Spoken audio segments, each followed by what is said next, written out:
वो बार बार अपने शहीद खामद को पुकारती थी, जो बात हमारे लिए बेहद खतरनाक साबित हो सकती थी। मैं जीप को शहर के गुंजान इलाके से निकालकर अहमद बाजार में से होता हुआ मज़ाफात की तरफ ले गया ताकि मुक्ति बाहिनी और इंडियन फौजियों की नजरों से दूर रहा जा सके। रास्ते में मेरी नजर इंडियन फौज की एक एम्बुलेंस पर पड़ी जो अहमद बाजार के कोने पर एक इमारत के सामने खड़ी थी। मैंने शहनाज को एक दरख्त के नीचे अल्ताफ अकबर के पास छोड़ा और खुद जीप लेकर एम्बुलेंस की तरफ चला गया। ये भारत की मेडिकल कोर की एम्बुलेंस थी और वहाँ एक गोदाम से 3-4 भारतीय फौजी दवाइयों के बक्स निकालकर गाड़ी में भर रहे थे। मैं जीप खड़ी करके उनके पास गया तो सिपाहियों ने मुझे सलूट किया। मैंने सलूट का जवाब देते हुए कहा, जवानों, तुम्हारे पास कोई बुखार शुखार की दवा है तो दे दो, हमारा एक ग्राई बीमार हो गया है। उन फौजियों में एक हवालदार भी था। उसने मुस्कुराकर कहा, सर हमारे पास तो पेटेंट दवाएं हैं, आप यूनिट डिस्पेंसरी क्यों नहीं चले जाते, वहाँ डॉक्टर रमेश मौजूद हैं। मैंने कहा, इसकी क्या जरूरत है, मामूली बुखार है, कोई पेटेंट दवाई सप्लाई कर दो। ये चूंकि मेडिकल कोर के आदमी थे इसलिए उन्हें बुखार, नजला और जुकाम वगैरह की दवाइयों का बखूबी इल्म था। उन्होंने मुझे एक छोटी सी डिब्बिया दी जिसमें कुछ कैप्सूल थे।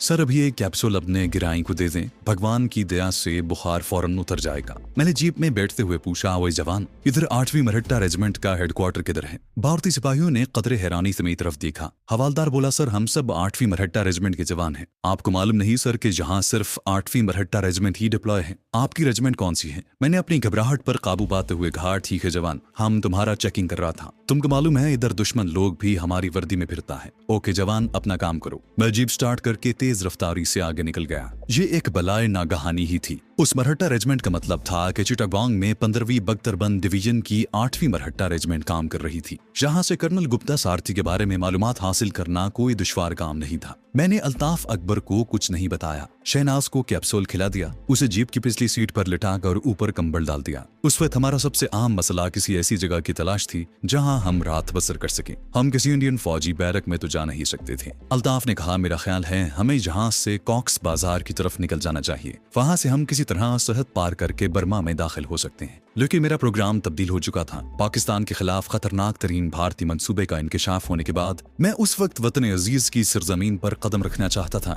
जब तक इस नापाक मंसूबे को खाक में न मिला देता। लेकिन उससे पहले अल्ताफ अकबर और शहनाज को किसी महफूज मकाम तक पहुंचा देना चाहता था। मैंने जवाब में कहा, शहनाज को आराम की जरूरत है, जब तक उसका बुखार नहीं उतर जाता हमें कॉक्स बाजार का रुख नहीं करना चाहिए। अल्ताफ अकबर ने सवाल किया कि हम चिटागोंग में कहाँ रह सकते हैं। मेरा ख्याल गैर बंगालियों की छोड़ी हुई कोठियों की तरफ चला गया। चिटागोंग के मज़ाफात में एक टीले पर बरेली के खान मुमताज हुसैन खान की एक कोठी हुआ करती थी। अपने कारोबार के सिलसिले में मैं चिटागोंग जाता तो उनकी कोठी पर जरूर जाया करता था। खान साहब का चिटागोंग में कागज का कारोबार था और वो अपने कुंबे के साथ बड़ी खुशहाली की जिंदगी बसर कर रहे थे। मैंने अल्ताफ को जीप में बिठाया और उस कोठी की तरफ चल दिया। खान मुमताज हुसैन की कोठी तबाही और बर्बादी का नक्शा पेश कर रही थी। सारा सामान लूटा जा चुका था। कमरों में टूटी फूटी चीजें बिखरी हुई थी, लेकिन बड़े बड़े पलंग मौजूद थे। हमने शहनाज को एक पलंग पर लिटा दिया। किचन का जायजा लिया तो मालूम हुआ कि गैस और पानी तो है मगर खाने पीने की कोई शय मौजूद नहीं है। मैंने अल्ताफ को शहनाज के पास छोड़ा और खुद जीप लेकर बड़े बाजार में आ गया। पहला काम ये किया कि एक पेट्रोल पंप से जीप की टंकी फुल करवाई और पेट्रोल वाले को यूं ही 8वीं मरहट्टा रेजिमेंट की पर्ची लिख कर दे दी। उसके बाद मार्केट से चाय, दूध, बिस्किट, डबल रोटी, चावल और मुर्गी का गोश्त खरीदा। किचन में ये सामान रखकर मैंने चाय बनाई। शहनाज का बुखार काफी उतर चुका था।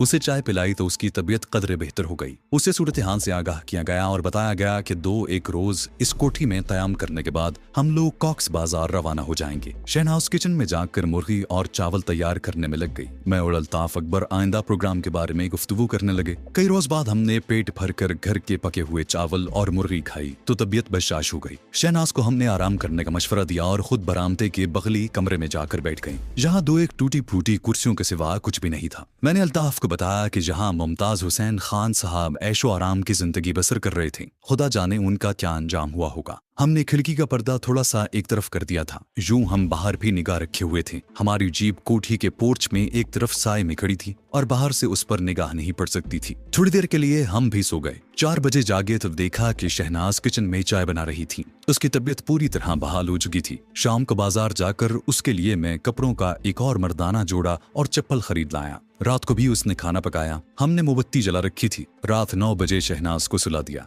अल्ताफ अकबर बरामदे वाले कमरे में सो गया और मैं बाहर बरामदे में पहरा देने लगा। मेरी घड़ी रात के 11:15 बजा रही थी। मैं बरामदे में सुतून के पास सीढ़ियों पर बैठा हुआ था। स्टेन गन मेरे पास ही पड़ी थी। किसी वक्त नींद का झोंका सा आ जाता, मगर मैं हर बार नींद के उस हमले को पसपा कर देता। अचानक मेरी छठी हिस्स ने खतरे की घंटी बजा दी। मैं चौकस होकर अपनी जगह से उठ ही रहा था कि कोई भारी शय मेरे ऊपर आकर गिरी। इससे पहले कि मैं संभलता, एक आदमी ने मेरी गर्दन में बाजू का शिकंजा डाल दिया और उसके दूसरे हाथ में पकड़े हुए चाकू की नोक मेरी कमर में चुभने लगी। तुम्हारे साथ अंदर और कौन है? लहजा पंजाबी फौजियों जैसा था। यहाँ अगरचे अंधेरा था, मगर सितारों की धीमी धीमी रोशनी भी थी। मैंने हमला आवर का बाजू देखा। वो मेरी तरह शोख हरे रंग की भारतीय फौजी वर्दी में था। मैंने कहा, मेरे साथ अंदर एक फौजी जवान है, मगर तुम इंडियन फौजी हो। हम भी इंडियन फौजी हैं। इतने में दूसरे आदमी के कदमों की आवाज सुनाई थी। वो मेरे सामने आ खड़ा हुआ। उसने मेरी स्टेन गन उठा ली और मेरी कमर से लटका हुआ पिस्तौल भी निकाल लिया। वो एक कद्दावर जवान था। उसकी वर्दी भी इंडियन फौज की थी। मैंने सोचा कि शायद ये भी हमारी तरह पाकिस्तानी फौज के जवान हैं,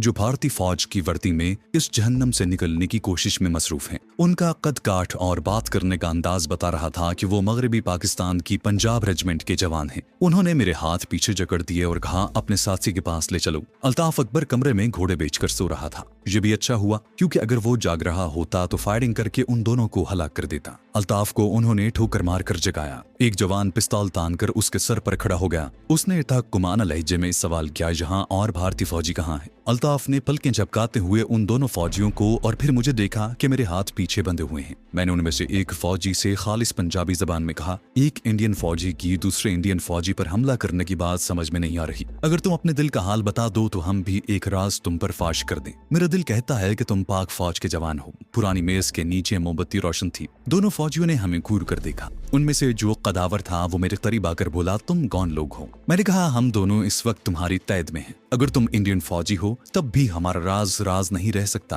तुम हमें अपने हेडक्वार्टर ले जाओगे, जहां ये बात खुल जाएगी कि हम दोनों पाकिस्तानी फौज के आदमी हैं। अब तुम लोगों को चाहिए कि हकीकत हाल हम पर वाजे कर दो। अल्ताफ अकबर ने अपना और अपना रेजिमेंट का नाम बता दिया। मैंने भी अपना नाम और ढाका में अपने कारोबार के बारे में बताते हुए कहा कि साथ वाले कमरे में एक पाकिस्तानी सिविल ऑफिसर की बीवी भी मौजूद है, जो मर्दाना लिबास में है और जिसके शौहर को मुक्ति बहानी वालों ने उसकी आंखों के सामने हलाक कर दिया था। फिर हमने बारी बारी कलमा शरीफ पढ़ा। इस पर उन्होंने बाकायदा हमारा मेडिकल चेकअप किया और फिर हमें गले लगा लिया। कदावर फौजी बोला, मेरा नाम सजावल खान है। ये मेरा साथी लांस नायक करमदाद है। हमारा ताल्लुक पाकिस्तान एयरफोर्स के ग्राउंड स्टाफ से है। हमने 2 इंडियन फौजियों को हलाक करके उनकी वर्दियां पहन ली थी। हमें पता चला कि यहाँ टीले की दूसरी जानिब इंडियन हेलीकॉप्टर ब्रिगेड का बेस है। हम एक हेलीकॉप्टर उड़ाकर जहाँ से बर्मा की तरफ निकलना चाहते थे। ये कोठी टीले के ऊपर थी। हम जहाँ से हेलीकॉप्टर बेस का जायजा लेना चाहते थे कि हमें पोर्च में भारतीय जीप और फिर तुम सीढ़ियों में बैठे नजर आई। उन्होंने साथ वाले बेडरूम में जाकर शहनाज को सोते हुए देखा। मेरे बाजू खोल दिए गए थे। सजावल के पास दूरबीन भी थी। कोठी की छत पर लेटकर हमने बारी बारी दूरबीन से दूसरी जानिब नशेबी मैदान की तरफ देखा। वहाँ 2 फौजी हेलीकॉप्टर खड़े थे। सजावल खान ने कहा, इनमें से एक हेलीकॉप्टर उड़ाकर हम सब यहाँ से कॉक्स बाजार और वहाँ से सरहद पार करके बर्मा पहुँच सकते हैं। मैंने कहा, मैं हेलीकॉप्टर उड़ाना नहीं जानता, लेकिन तुम लोगों के लिए हेलीकॉप्टर तक रास्ता साफ कर सकता हूँ। लांस नायक करमदाद मुस्कुराया, ग्राई, ये काम किसी कमांडो का है। तुम एक कारोबारी आदमी हो। तुमको दुश्मन इंडियन वर्दी में भी भून कर रख देगा। मैंने खामोश रहना ही मुनासिब समझा। अल्ताफ अकबर ने कहा, हम चारों इंडियन वर्दी में हैं। हमें हेलीकॉप्टर तक पहुंचने में कौन रोक सकता है? सजावल खान कहने लगा, तुम भी नया नया फौज में लगता है। तुमको इतना मालूम नहीं कि जब हेलीकॉप्टर मूव होता है तो कंपनी ऑफिस से उसकी मूवमेंट का ऑर्डर आता है, परमिट कटता है, सिग्नल दिया जाता है। हमारे पास तो कुछ भी नहीं है। हम तो हेलीकॉप्टर के पास जाएगा तो हमसे मूवमेंट ऑर्डर मांगा जाएगा और फिर हम गिरफ्तार हो जाएगा। मैंने कहा, फिक्र न करो, ये काम इंशाअल्लाह कल हो जाएगा। चलो अभी नीचे चलकर आराम करते हैं। सुबह सुबह सजावल खान और करमदाद ने वुजू करके नमाज अदा की। हमने भी उनके साथ नमाज पढ़ी। शहनाज बेदार हुई तो कमरे में किचन के बाहर 2 इंडियन फौजी देख कर सकते में रह गई। हमने सजावल और करमदाद का तारुफ करवाते हुए सूरत हाल बयान की तो उससे कुछ हौसला हुआ। सजावल ने कहा, जवान, इस औरत को मर्दाना कपड़े ना पहनाओ, ये गुनाह की बात है। हम मर्द किस लिए साथ हैं? हम इसकी हिफाजत करेंगे। शहनाज ने हम सब के लिए नाश्ता बनाया, जो हमने किचन के फर्श पर बैठकर खाया। चाय पी। मैंने सजावल खान से उसके फरार की स्कीम के बारे में मजीद बातें शुरू कर दी। वो हेलीकॉप्टर चलाने में माहिर था। उसका कहना था कि एक बार मैं तुम लोगों को लेकर हेलीकॉप्टर में बैठ गया और हेलीकॉप्टर फजा में बुलंद हो गया तो फिर कोई माई का लाल उसकी हवा तक को नहीं छू सकेगा। उसकी बातों में भरपूर एतमाद था। दोपहर के वक्त हमने एक बार फिर हेलीकॉप्टर बेस का मुआयना किया। हम छत पर लेटे हुए थे और बारी बारी दूरबीन लगाकर देख रहे थे। ये एक छोटा सा बेस था। दिन के 10 बजे हेलीकॉप्टर परवाज कर गए। हम नीचे कमरे में आ गए। सजावल खान और करमदाद ने हमें ढाका एयरपोर्ट से अपने फरार की दास्तान सुनाई। बड़ी रोंगटे खड़े कर देने वाली दास्तान थी। उन्होंने भी इस बात की तायद की कि हिली के महाज पर हमारे जवान अभी तक दुश्मन की राह में सीसा पलाई दीवार बनकर खड़े हैं। तीसरे पहर दोनों हेलीकॉप्टर वापस अपने हेलीपैड पर आकर खड़े हो गई। मैंने हेलीपैड के माहौल का जायजा लिया। यहाँ सामने एक 2 मंजिला इमारत थी जिसके आगे रेजिमेंटल कलर का झंडा नस्ब था। 2 इंडियन सिपाही पहरा दे रहे थे। हेलीपैड के आगे भी पहरा लगा हुआ था। इमारत के बाहर 4 फौजी ट्रक एक तरफ खड़े थे। अंदर दफ्तर में फौजियों की आमदोरफ्त जारी थी। मैंने एक इंडियन कैप्टन को दफ्तर से निकलकर ट्रक की तरफ जाते हुए देखा। उसके कांधे पर 3 स्टार चमकते नजर आ रहे थे। शायद ये इंडियन कैप्टन छुट्टी करके वापस जा रहा था। उसका अर्दली उसके साथ था। मैं छत से नीचे आ गया। शहनाज हमारे लिए चाय बनाकर ले आई। हमने उसी रात हेलीकॉप्टर पर कब्जा करके उसके जरिए फरार का मंसूबा तैयार कर लिया। मैंने यही बताया कि मैं भी उनके साथ फरार हो रहा हूँ। असल बात क्या थी वो मैंने उन पर जाहिर नहीं की। मुझे इस बात की तसल्ली और खुशी थी कि अल्ताफ अकबर और शहनाज को पाक फौज के 2 जांबाज मिल गए हैं जो उन्हें इस जहन्नम से निकाल कर ले जाएंगे। सजावल खान और करमदाद ने जो भारतीय वर्दियां पहन रखी थी वो आम सिपाहियों की वर्दियां थी। सिर्फ अल्ताफ अकबर की वर्दी भारतीय फौज के सूबेदार मेजर की थी, यानी हम में वही एक इंडियन ऑफिसर था। खुद मेरी वर्दी हवालदार की थी। रात का खाना खाकर हमने अपना अपना एमुनिशन चेक किया। सजावल खान हमारी पार्टी का लीडर बन गया। ठीक 1 बजे रात हमें ऑपरेशन शुरू करना था क्योंकि 12:30 बजे रात हेलीकॉप्टर पैड की गार्ड तब्दील होती थी और पहली गार्ड ट्रक में बैठकर बैरक की तरफ चली जाती थी। सजावल खान को खतरा था कि शहनाज का सिविलियन लिबास कोई मुश्किल खड़ी न करते। उसने शहनाज को खालिस फौजी अंदाज में कहा, कुड़िए तुम हमारे पीछे पीछे रहना, खबरदार इधर उधर मत होना, किसी ने कोई सवाल किया तो जवाब मत देना, एकदम चुप रहना, बाकी हम संभाल लेंगे। हमारे पास असलहे की शक्ल में 4 स्टेन गन्ने,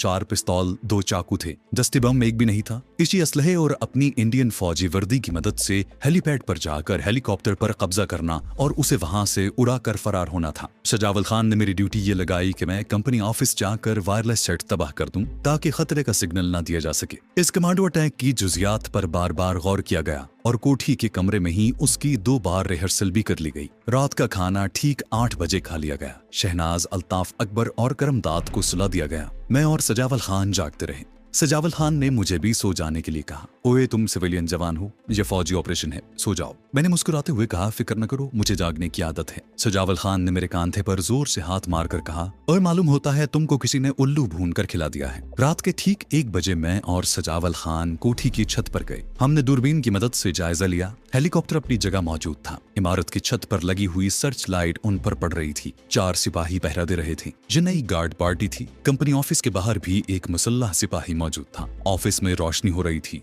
अंदर वायरलेस ऑपरेटर बैठा हुआ था जो हमें नजर नहीं आ रहा था। ठीक 1:15 पर सबको जगा दिया गया। सजावल खान ने खालिस फौजी कमांडर के लहजे में कहा, ऑपरेशन शुरू हो गया। खंग खांसी बंद, खुसर फुसर बंद, कोई आवाज नहीं निकालेगा। हम आगे बढ़कर बात करेगा। शहनाज बीबी तुम करमदाद के साथ रहेगा, ओके? घड़ियां चेक करो, खबरदार कोई गोली नहीं चलाएगा जब तक मैं ऑर्डर न दूं। फिर मेरी तरफ पलट कर बोला, तुम सिविलियन जवान पक्का काम करेगा, कच्चा काम नहीं करेगा। तुम बलुंगड़े जैसा है, तुम्हें फौजी ऑपरेशन का तजुर्बा नहीं है। क्या तुम वायरलेस ऑपरेटर को काबू कर लेगा? बोलो सिविलियन जवान। मैंने मुस्कुराकर कहा, हम उसे काबू करेगा। वो बोला, ओए कभी कभी तुम मुझे कमांडो लगता है। उसने एक बार फिर हम सबका असलहा चेक किया और हम कोठी से निकलकर रात की खामोशी और अंधेरे में हेलीपैड की तरफ चल पड़े। टीले की ओट से निकलकर सड़क पर आए तो सामने कंपनी का गेट आ गया जो बंद था और जहां एक इंडियन फौजी चल फिर कर पहरा दे रहा था। उसने अपने कांधे से 303 की राइफल लटका रखी थी। मैंने अपनी चाल आहिस्ता कर ली और सजावल खान के बाएं तरफ आ गया। इंडियन फौजी दस्ते को मार्च करके अपनी तरफ आते देखकर गार्ड ने बुलंद आवाज में कहा, पासवर्ड बताओ। अब हमें अपनी गलती का एहसास हुआ। इस किस्म की फौजी तंसीबात और फौजी अड्डों पर हर रात का एक पासवर्ड होता है जिसको बोले बगैर कोई फौजी इलाके में दाखिल नहीं हो सकता। सजावल खान ने बड़ी दलेरी से काम लेते हुए कड़कदार आवाज में कहा, ओए झांगली, हमको पासवर्ड मालूम है, तुमको मालूम नहीं। ओए सूबेदार मेजर साहब, अपनी रेजिमेंट को वायरलेस सिग्नल देना मांगता है, हट जाओ आगे से। अल्ताफ अकबर की वर्दी सूबेदार मेजर की थी। वो सामने आ गया। इंडियन गार्ड सजावल खान की कड़कदार आवाज से मरूब हो गया था। अब जो उसने एक सूबेदार मेजर को सामने देखा तो उसने गेट का बांस ऊपर उठाने के लिए हाथ बढ़ाया। फिर उसे अपने फर्ज का ख्याल आ गया और बोला, सर हमें ऑर्डर नहीं, जब तक पासवर्ड नहीं बताएंगे हम अंदर दाखिल नहीं होने दे सकते। उसने अब राइफल अपने हाथ में थाम ली थी। मेरी उंगली भी स्टेन गन के ट्रिगर पर थी। सजावल खान आगे बढ़ा और बोला, हम तुम्हारा कोर्ट मार्शल करवा देंगे, इधर बूथा लाओ, कान इधर करो, हम तुम्हें पासवर्ड बताएगा। इससे पहले कि इंडियन गार्ड अपना मुंह करीब लाता, सजावल खान ने कमाल फुर्ती से लपक कर इंडियन गार्ड की गर्दन अपने मजबूत हाथों की गिरफ्त में ले ली और 1 सेकंड से भी कम वक्फे में उसे अंधेरे में घसीट लिया। सजावल खान की आवाज आई, गो। मैंने गेट का बांस ऊपर उठाया। कंपनी ऑफिस का बरामदा वहां से 50-60 कदमों पर था और वहां पहरा देते फौजी को इस कार्रवाई की कोई खबर न हो सकी। हम गेट में दाखिल हो गए। सजावल ने गार्ड को हलाक कर दिया था और अब हमारे आगे आगे चल रहा था। सिविलियन जवान, वायरलेस को काबू करना है। सजावल खान ने एक बार फिर सरगोशी में ताकीद की। हम कंपनी ऑफिस के बरामदे में आ गए। यहाँ रोशनी थी। जहाँ जो इंडियन सिपाही पहरा दे रहा था उसकी तरफ देख कर सजावल खान कड़का, जांगली एकदम से अटेंशन हो जाओ, ये तुम्हारी माँ की फिरोजपुर छावनी नहीं है, इधर तुम दुश्मन के मुल्क में है, तुम्हारा कमांडर कहाँ है। इंडियन सिपाही ने इंडियन वर्दी में पूरे दस्ते को देखा और सजावल की कड़क ने उसे अटेंशन कर दिया। उसने अल्ताफ अकबर को भारतीय फौज का सूबेदार मेजर और मुझे हवालदार समझकर सैल्यूट किया और कहा कि कमांडर साहब जा चुका है। सजावल खान ने मेरी तरफ इशारा करके कहा, हवालदार काशी राम, अंदर जाकर अपनी रेजिमेंट को वायरलेस दो कि हमारा ऑपरेशन खत्म हो गया है, हमारे लिए क्या ऑर्डर है। मैं जोर से सैल्यूट मारकर ओके बोलकर वायरलेस रूम की तरफ लपका। अंदर से हमारी आवाज सुनकर वायरलेस ऑपरेटर भी अटेंशन हो गया था। वो समझा कि रात को इंस्पेक्शन टीम आ गई है। जब मैं कमरे में दाखिल हुआ तो बेचारा इंडियन वायरलेस ऑपरेटर जो नायक था, सर पर टोपी संभालते हुए अपनी सीट से उठ खड़ा हुआ। उसने मुझे सैल्यूट किया और बोला, नायक बूटामल ड्यूटी पर हाजिर है। उसी वक्त एक हिंदू अफसर वहां पर आ गया और अल्ताफ अकबर से कुछ तलब करने लगा। साफ जाहिर था कि वो उससे कागजात तलब कर रहा था। अल्ताफ अकबर यूं ही जेबों में हाथ डालकर टटोलने लगा। वो जानबूझकर तीर लगा रहा था क्योंकि उसके पास कागजात नहीं थे। इतने में सजावल खान ने बुलंद आवाज में कहा, सर ये रैकी मिशन है, हमारे कागजात। हिंदू ऑफिसर ने गरजदार आवाज में सजावल को खामोश करवा दिया, शट अप, तुम बहुत बकबक करते हो, तुम भी अपने कागजात दिखाओ, तुमने पासवर्ड क्यों नहीं बताया, बोलो आज का पासवर्ड क्या है। ये कहकर हिंदू ऑफिसर ने रिवॉल्वर निकाल लिया। सजावल खान ने एक जोरदार सैल्यूट मारकर कहा, सर अभी बताता है पासवर्ड, और फिर उसने उछलकर एक जोरदार ठोकर हिंदू अफसर के हाथ पर मारी। रिवॉल्वर उसके हाथ से छूटकर दूर जा गिरा। मैंने स्टेन गन का ट्रिगर दबा दिया। तड़-तड़ गोलियों की पहली बौछार मेरे आगे 6 कदम पर बरामदे में खड़े हिंदू सिपाही की पीठ पर पड़ी और गोलियां उसे चलनी करती आगे निकल गईं। वो मुंह के बल सीढ़ियों पर गिर पड़ा। मैं छलांग लगाकर कमरे में से बाहर आ गया। हिंदू ऑफिसर चिल्लाया, गार्ड फायर। हेलीपैड पर पहरा देते दोनों सिपाही राइफल से फायर करते हुए उस तरफ दौड़े, मगर करमदाद की स्टेन गन ने रास्ते में ही उन दोनों को भून डाला। अब वहां हमारे अंदाजे के मुताबिक कोई फौजी नहीं था। सजावल खान चीखा, हेलीकॉप्टर की तरफ भागो, जल्दी करो। करमदाद और अल्ताफ अकबर हेलीकॉप्टर की तरफ दौड़े जहां अब कोई गार्ड मौजूद नहीं था। सर्च लाइट में हल्के सब्ज रंग का हेलीकॉप्टर पर फैलाए खामोश खड़ा था। मैं सजावल खान के पीछे था। वो हेलीकॉप्टर पर चढ़ गया। उसने उसका दूसरा दरवाजा खोलकर सीढ़ी नीचे लटका दी। अल्ताफ अकबर, शहनाज और करमदाद भी सवार हो गए। मैं अभी तक स्टेन गन लिए नीचे खड़ा पोजीशन संभाले हुए था कि अगर किसी तरफ से कोई बचा कुचा गार्ड निकल आए तो उसे भून डालूं। सजावल ने हेलीकॉप्टर का इंजन स्टार्ट कर दिया और मुंह बाहर निकाल कर थाड़ा, ओए जांगली, तुम वहां खड़ा किस मामे का इंतजार कर रहा है, ऊपर क्यों नहीं आता। मैंने नीचे से आवाज दी, मैं तुम लोगों के साथ नहीं जा रहा, मुझे जहां एक जरूरी काम है, खुदा के हवाले, जिंदगी रही तो फिर मिलेंगे। शहनाज और अल्ताफ अकबर ने नीचे झांक कर हैरानी और तशवीश से मुझे देखा, जैसे कह रहे हूँ कि मेरे दोस्त ये तुम क्या कर रहे हो, खुदा के लिए ऊपर आ जाओ, तुम जिंदा नहीं बचोगे। हेलीकॉप्टर के पंखे चलने लगे जिनकी वजह से जबरदस्त शोर और तेज हवा के बगुले उठने लगे थे। मैं ऊपर मुंह करके बोला, लेफ्टिनेंट अल्ताफ अकबर, मेरा काम अभी खत्म नहीं हुआ, मेरे सामने एक अहम मिशन है, खुदा हाफिज। ये कहकर मैं दौड़कर हेलीकॉप्टर से दूर हो गया। कुछ हैरान और परेशान चेहरे हेलीकॉप्टर की गोल खिड़कियों से मेरी तरफ देख रहे थे। मैंने स्टेन गन का पूरा ब्रस्ट मारकर सामने वाली दीवार पर लगी सर्च लाइट उड़ा दी तो गुप अंधेरा हो गया। मैं नहीं चाहता था कि हेलीकॉप्टर को उड़ते हुए दुश्मन का कोई सिपाही दूर से भी देख सके। हेलीकॉप्टर हेलीपैड से बुलंद होने लगा। मुझे मालूम था कि सजावल खान ने क्या कहा होगा। उसने गुस्से में कहा होगा, ये सिविलियन एकदम जांगली है, उसकी खातिर हम अपनी पार्टी के जवान कुर्बान नहीं कर सकते, और उसने स्टिक खींच दी होगी। हेलीकॉप्टर एक जबरदस्त गिड़गिड़ाहट के साथ हवा के बगुले उड़ाता अंधेरे में आसमान की तरफ बुलंद होता चला गया। फिर उसने एक खास बुलंदी पर पहुंचकर एक तरफ को चकोला सा लिया और देखते ही देखते दरख्तों के ऊपर अंधेरी रात में गायब हो गया। सजावल खान वाकई एक माहिर पायलट था। वो हेलीकॉप्टर को नीची परवाज के साथ ले गया था ताकि वो दुश्मन के रडार की जद में आने से बच सके। रडार में देखा जाने से वो पकड़ा जा सकता था, क्योंकि जिस हेलीपैड से वो उड़ा था वहां भारतीय फौजियों की एक हिंदू कैप्टन समेत लाशें मिलने वाली थी। मैं अंधेरे से निकलकर उस जगह आया जहां हिंदू सिपाहियों के करीब हिंदू अफसर की भी लाश पड़ी थी। उसमें अभी जान बाकी थी। वो वाकई कैप्टन था। वो रेंग कर वायरलेस रूम की तरफ जाने की कोशिश कर रहा था। मैंने रिवॉल्वर का रुख उसके सर की तरफ करके फायर कर दिया। एक धमाका हुआ और हिंदू ऑफिसर हमेशा के लिए ठंडा हो गया। अब वहां मेरा कोई काम नहीं था। चुनाचे मैं वापस खान साहब की वीरान कोठी की तरफ भागा। मेरी जीप पोर्च में खड़ी थी। दूरबीन सजावल अपने साथ ही ले गया था। मैंने कोठी की छत पर चढ़कर सूरत हाल का जायजा लिया कि फायरिंग की आवाजों का कोई रद्द अमल तो नहीं हुआ या आसपास से कोई फोर्स तो नहीं आ गई, मगर चारों तरफ सन्नाटा था। सर्च लाइट उड़ जाने से दूसरे हेलीकॉप्टर का मुझे एक धुंधला सा खाका नजर आ रहा था।